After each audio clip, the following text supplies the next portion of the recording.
वंदे मातरम, जय मातृभूमि, भारत माता की जय। साथियों, धर्म के नाम पर आज हमारा खून उबाले मारने लगा है।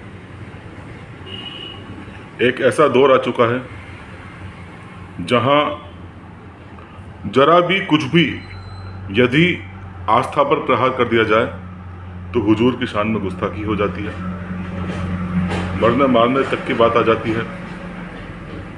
लोग सड़कों पर निकल जाते हैं, पत्थर मारने लगते हैं, अपने देश को जलाने लगते हैं। माना कहीं किसी की शान में गुस्ताखी हुई, लेकिन विरोध स्वरूप अपने ही देश में पत्थर मारना, अपने ही देश को जला देना, क्या वतन की शान में गुस्ताखी नहीं है?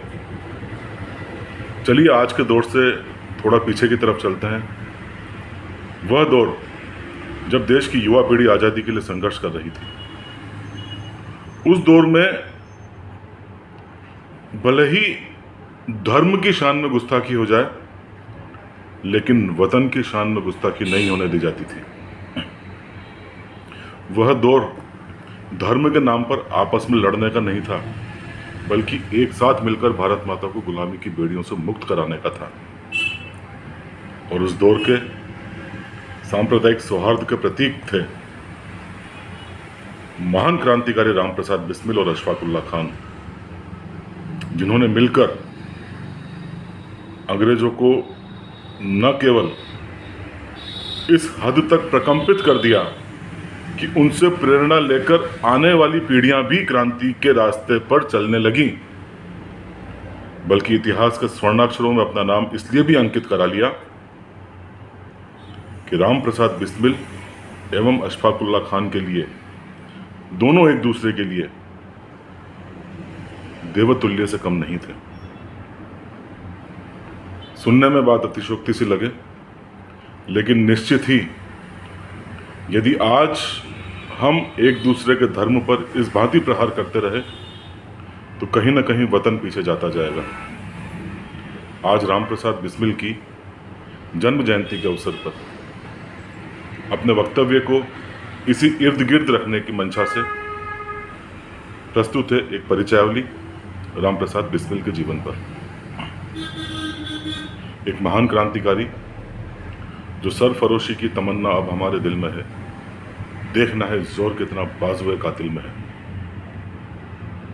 इस अमर कृति की गूंज के साथ 19 दिसंबर 1927 को गोरखपुर जेल में फांसी के फंदे पर लटक जाता है।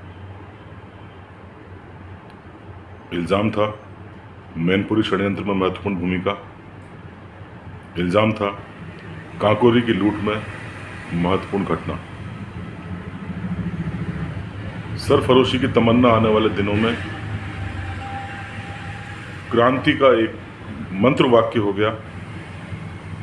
आने वाले क्रांतिकारी सरफरोशी की तमन्ना अब हमारे दिल में है, कहकर ही फांसी के फंदे पर झूमे। मूलतः यह रचना बिस्मिल अजीमाबादी की है, लेकिन चूंकि बिस्मिल ने फांसी से पूर्व इस रचना को गाकर जीवंत बना दिया, अतः बिस्मिल का भी इस रचना में कम योगदान नहीं है। ऐसे महान क्रांतिकारी रामप्रसाद बिस्मिल का जन्म 11 जून 1897 में उत्तर प्रदेश शाहजहाँपुर में हुआ। पिता मुरलीधर, माता का नाम मूलमती। बचपन से ही इनके जीवन में पिता से ज़्यादा अपने दादा का प्रभाव था।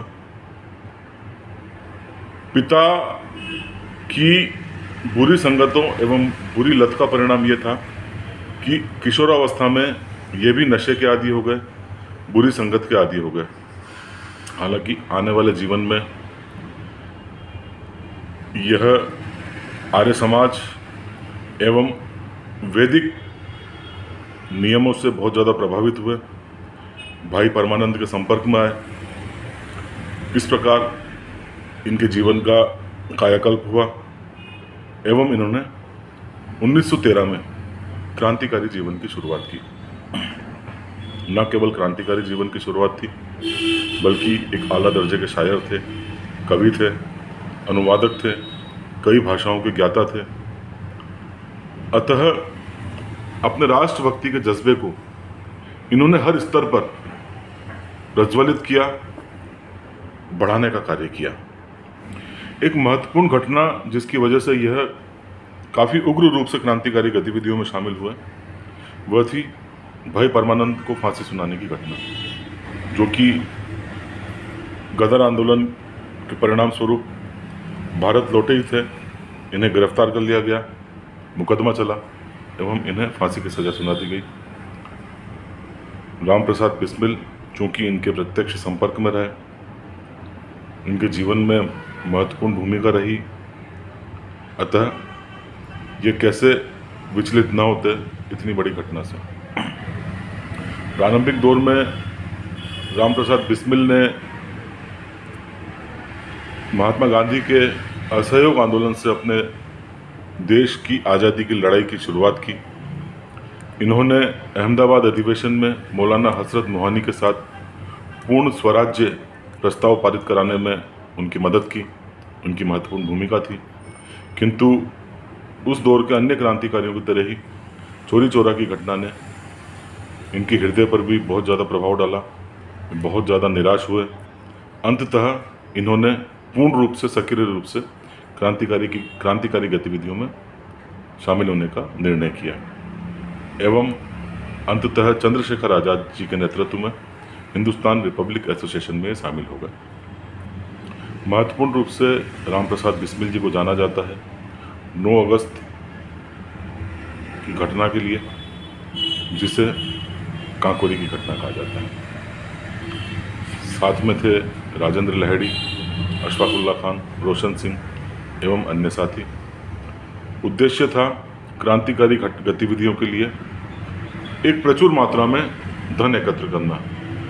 प्रारंभ में छोटी मोटी डकैतियाँ जरूर की गई, लेकिन उनसे कार्य नहीं हुआ, लक्ष्य पूर्ण नहीं हुआ, अतः यह बड़ी घटना करना आवश्यक था। मुख्य प्रतिनिधि क्रांतिकारी के रूप में राम प्रसाद बिस्मिल की भूमिका रही। काकोरी घटना अपने आप में एक बहुत विस्तृत वर्णन किया जा सकता है, किसी अन्य वीडियो में निश्चित रूप से उसका वर्णन किया जाएगा।